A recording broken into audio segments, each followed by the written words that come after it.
start, just a couple quick notes on your technique on your left hand. I want you to be sure that you pay attention to the positioning on my wrist and on whether it's bent, whether it's turning. You want to avoid flat wrists like this. Also on the thumb, you want to be sure that your thumb is relaxed. You want to avoid pressing in like this, have it collapse like this a lot. So you may see the thumb like this, or it's coming up. Just make sure that you're not going in all kinds of crazy positions. Stuff is really important to help you become a better player. Also, when I'm picking on my right hand, when I'm picking individual notes, I like to keep the heel of my hand sort of resting lightly on the bridge, generally on the top part here behind the saddles. All right, using the wrist for motion. Try not to be having your hand off if you can at all avoid it. We're not doing big strums. We're doing simple picking motions. And then we want to use our wrist just kind of like that. All right, here's I Love Rock and Roll by Joan Jett. Pretty popular song. Most of you probably know it. If you didn't know it, now you do. This one really revolves around power chords. It's almost all power chords.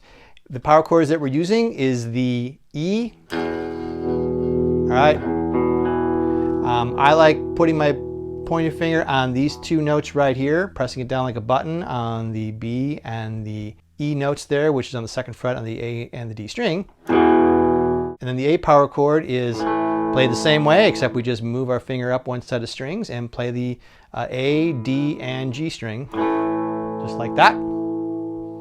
And then there's also a B power chord, which we have the pointer finger right here on the second fret A string. We got the ring finger on the fourth fret on the D string, and the little finger on the fourth fret on the G string. All right, so that's not a bar chord, so if you're thinking it is, it's not. So here's how it starts out. You have a... What's really cool here is learning how to get your mutes. You notice how I mute it. It's just a thing I do. If it's possible in a chord, doesn't always happen. If I could bring these fingers down, I'd like to mute them with my fingers here. You don't necessarily have to do it that way. That's just how I do it. You always will need to lift up this finger here when you do the mutes, or even when you do the power chords, lift them up and just touch the strings. That'll help stop it. And also by bringing your hand down, getting ready to play the next chord, just sitting on those strings also will help mute it. So there's 3 different ways you can mute those strings. You really kind of got to do that with this song to make it sound cool. All right, and that's a little pull. That's a little pull there on that G note, 3rd fret E string. All right, it happens quick. And the way I like to do bends is we're using the wrist. The wrist is moving that middle finger to pull that note. And then we go to the A string. And then we're going to come back down to the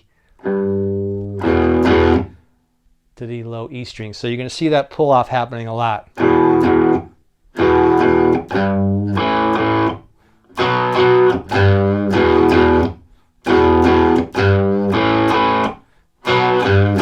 All right, so the second half of that riff, you do something a little bit different on that B chord. If you saw the first time around, I'm going, all right, hit da da ba da. The second time around, you don't. You go.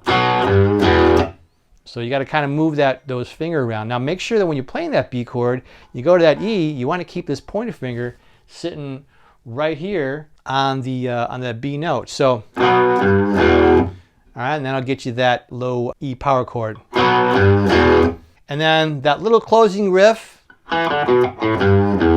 It's really not too difficult. You use your pointer finger on the 2nd fret on the D string from to open D, and then the 2nd fret here on the A string to the A chord, A note.